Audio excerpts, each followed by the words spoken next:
frontier town of Port Williams on the western seacoast of Canada. Jumping off place for the great lumber forests, the far northern gold country, and tonight, that realm where the impossible and the incredible are commonplace.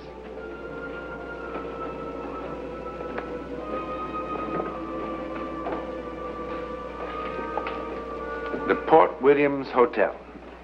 Rooms $1.25 and up. Up to $2. But at this stage of their lives, $2 is important money to Jan and Philip Werris, because they've come to the end, the dismal end of a long-cherished dream. But for Philip Werris, tonight is also the beginning of an adventure beyond his wildest dreams. Beyond belief. Yet, it happened. Check out 12 noon. Bathrooms down the hall. Thank you.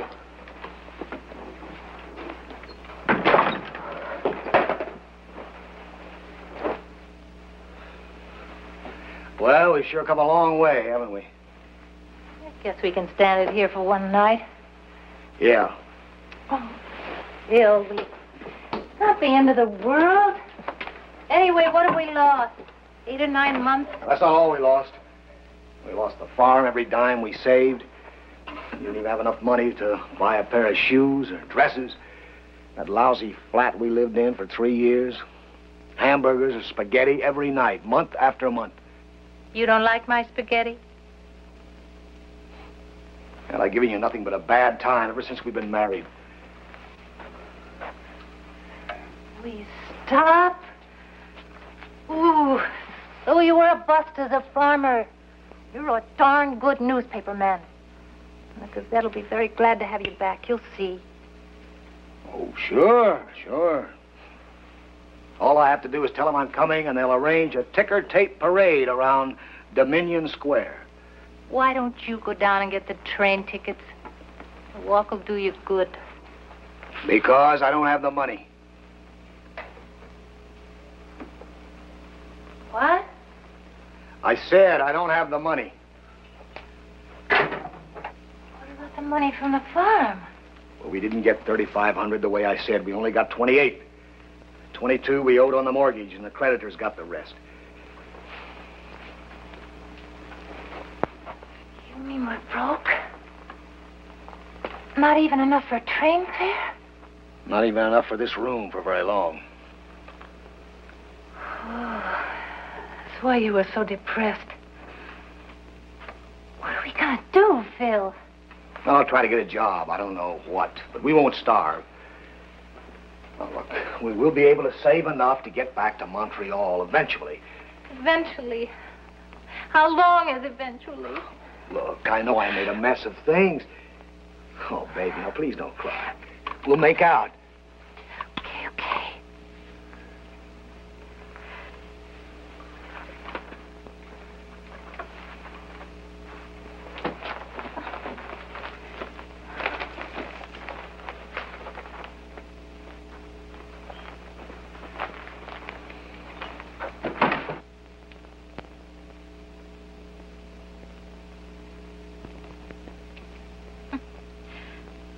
Apparently the last tenant in this room had money troubles, too.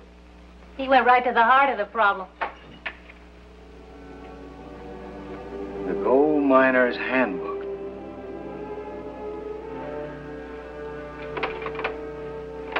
First thing tomorrow, I'll try to find us a place where we can fix our meals.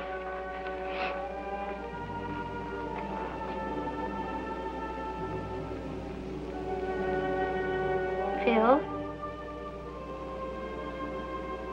Phil? What's so fascinating? What? That book you're staring at is over $1,000 bill. I don't know. When I saw this name written here, Larry Barton. So? I don't know. Screwy. Look, we better get finished. And go to bed. It's getting late. Phil, I'm real sorry I made that fuss. Just I wanted to...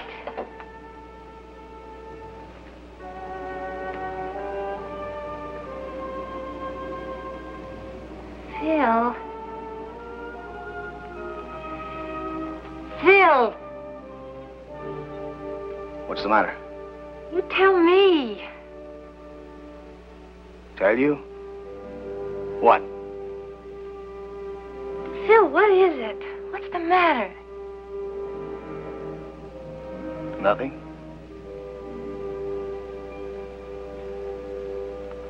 Nothing.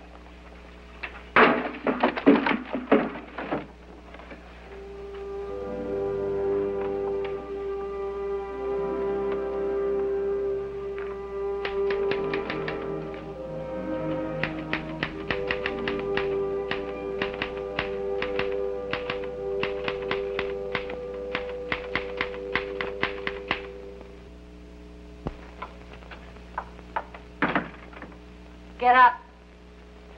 Boy, there's going to be a line at that bathroom door.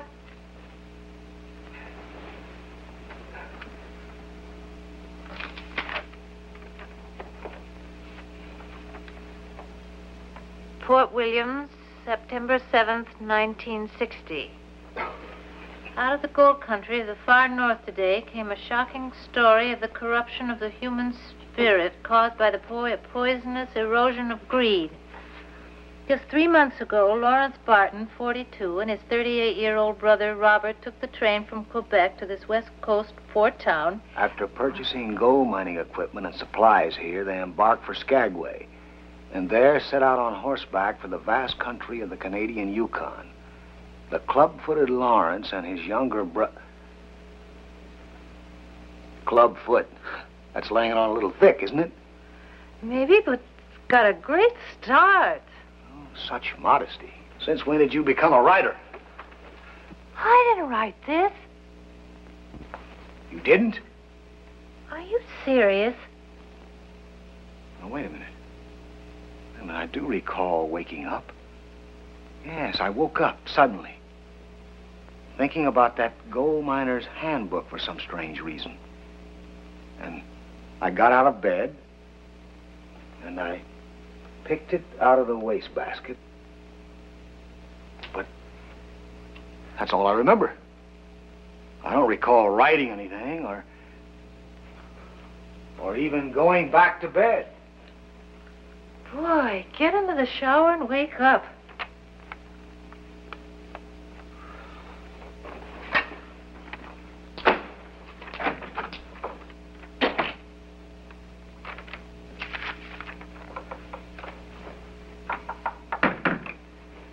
In the shower, I figured out what must have set me off. Larry Barton, the name in this handbook. The brothers in that yarn are Lawrence and Robert Barton. This is an absolutely fascinating story, Phil. What? You still don't remember writing this? Nope. Don't you think this is a little strange? More than a little. What can I do about it? Boy, I know. You can finish it and send it to J.G. Carter. He'll buy this in a minute. Look, he's a newspaper editor, not a publisher of fairy tales. This is perfect Sunday supplement stuff. Look, but it isn't true. I get myself in a fine fix sending in a hoax. Well, who would care? You send the paper an exciting story, and we get the train fare back to Montreal. Honey. I'm serious, Phil. This is a darn good story. These two brothers traveling through the mountain country up north looking for gold. All the trouble they get into and how they're lost and they haven't any food. I don't care what you say. This is just the kind of thing they want. Like this part here. Look. Where you say, actually, the mine is only 16 miles from the settlement of Riverton, only they don't know it. And with all this gold, they're starving to death. Oh, brother. There they are, just sitting there, thinking of nothing but that gold and hating each other. Each waiting for the other to make a move toward his gun. What a situation. How does it end? Well, they kill each other naturally. Oh, Phil, I'm serious. If you'd put an ending to this... It ends where it belongs, in the wastebasket. Now, any 5-year-old could figure that out. But that's what's wrong with it, besides being a fake. I'm off.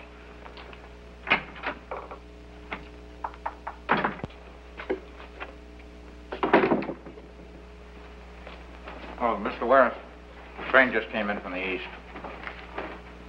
Thanks.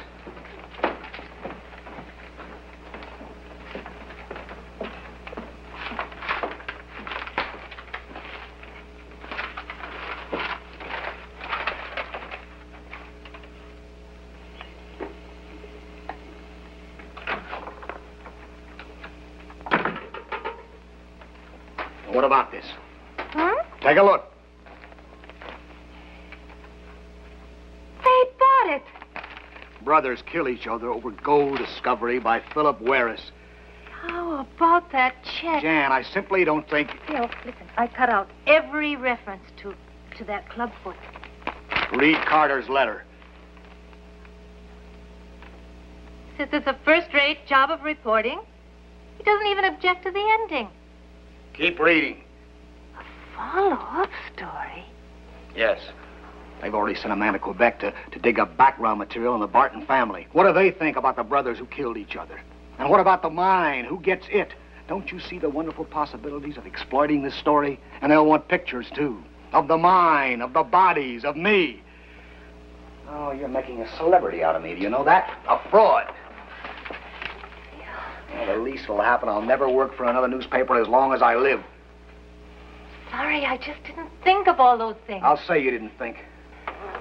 But I just wanted us to have enough money so I could get to a decent hospital. Hospital? Jan, why didn't you tell me? Hospital? Whatever possessed you to go...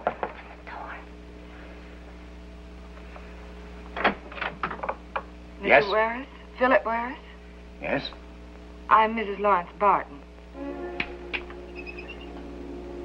Mrs. Lawrence Barton. Yes, I don't want to intrude. I just want to thank you. Thank me? Yes, I suppose I knew Larry was dead. I hadn't heard from him in over 3 months. But I'd never have known what really happened if I hadn't read your story. Mrs. Barton, please, come here. Sit down. Thank you. Mrs. Barton, your husband stayed in this room. At least I think he did. And that's really all I know about him.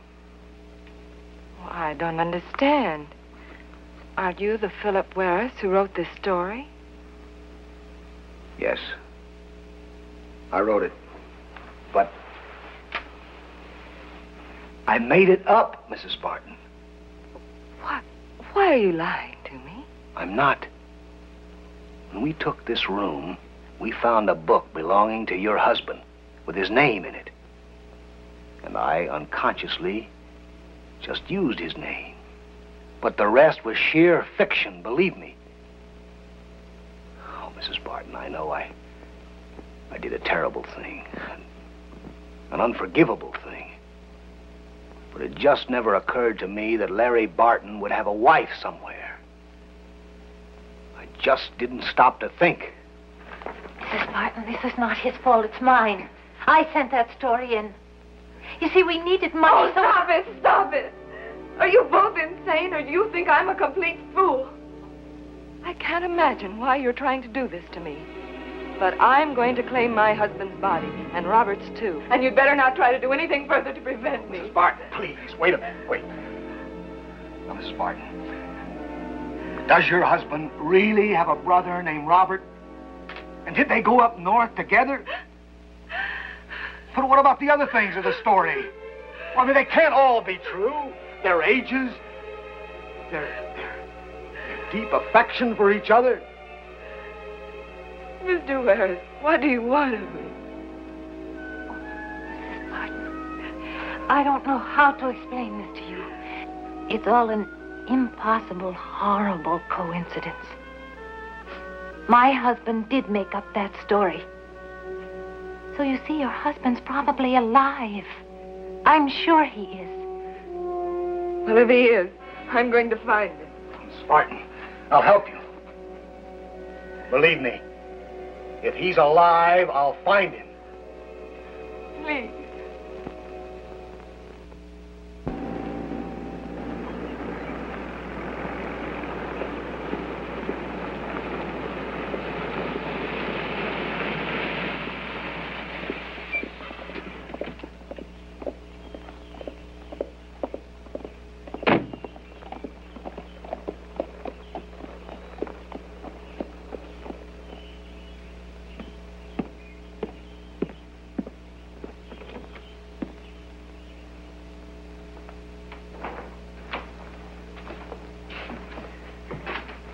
I do. Oh, hello. Say, I wonder if you could help me. I'm looking for two men, brothers. Their name's Barton. Never heard of them. What do they do? Well, they're supposed to be up in this country prospecting for gold. It's a mighty big country. Yes. Well, can you tell me this? Is there any gold mining at all in this area? I mean, nearby, within 50 or 100 miles. Never heard of any gold being found in this area. Well, is there someone who knows for certain? I'm also the government claims officer. Any gold found, the claim's got to be recorded with me or it don't belong to the finder. I see. You know this country pretty well? Been parking my feet on that there pot-bellied stove for the past 8 years. I wonder if you'd be familiar with this at all.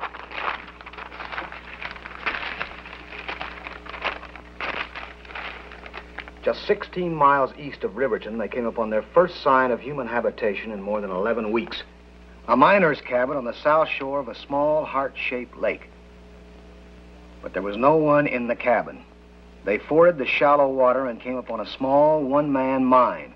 Inside, they found the miner. He had been dead for weeks, victim of a rock slide when one of his shoring timbers broke loose. Yeah, there is a little heart-shaped lake out that way. There is? Yeah, just about 16 miles east of here, too. I haven't been up there in a couple of years, but I don't think you'd find a cabin or a mine or not to mention a miner. I don't know what he'd be mining anyway. Say, could you sell me a pair of field glasses? Why, sure. Sure thing.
Lawrence Barton?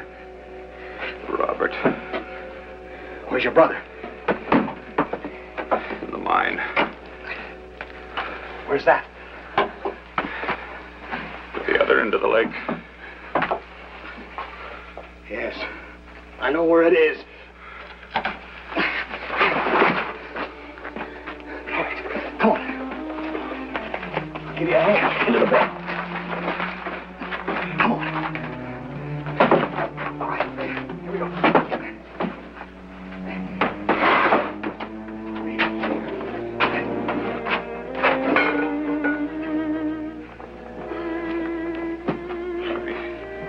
Careful, he'll shoot.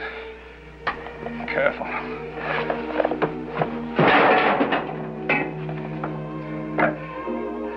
Look, I'll go for help. I'll be back as soon as I can.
Martin.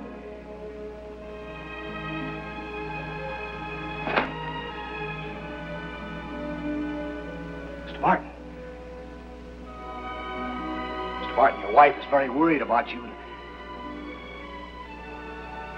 Mr. Martin, I'm not going to hurt you.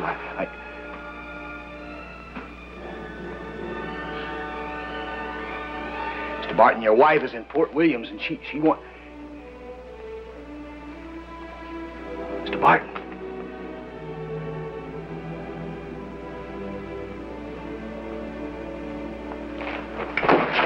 Mr. Martin.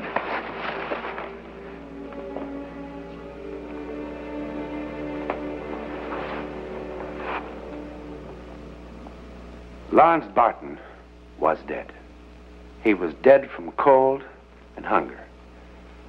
But as Philip West had written days before it actually happened, he was really the victim of the corruption of the human spirit caused by the erosion of fear, mistrust, and greed. The story that he had typed that night in some sort of psychic seizure turned out to be true. Only the ending proved to be inaccurate. He couldn't get that part from the mind of Lawrence Barton because it hadn't yet happened. What do you call this sort of fantastic occurrence? Well, it's sometimes almost impossible to label things accurately, particularly when we know so little about what we're trying to label. However, the scientists who study psychic phenomena have devised 14 separate categories, or 14 labels. They are precognition, possession, clairvoyance, and so on. And as research continues, more are being added. Is the story you've just seen, then, telepathy, or psychometry, or perhaps both?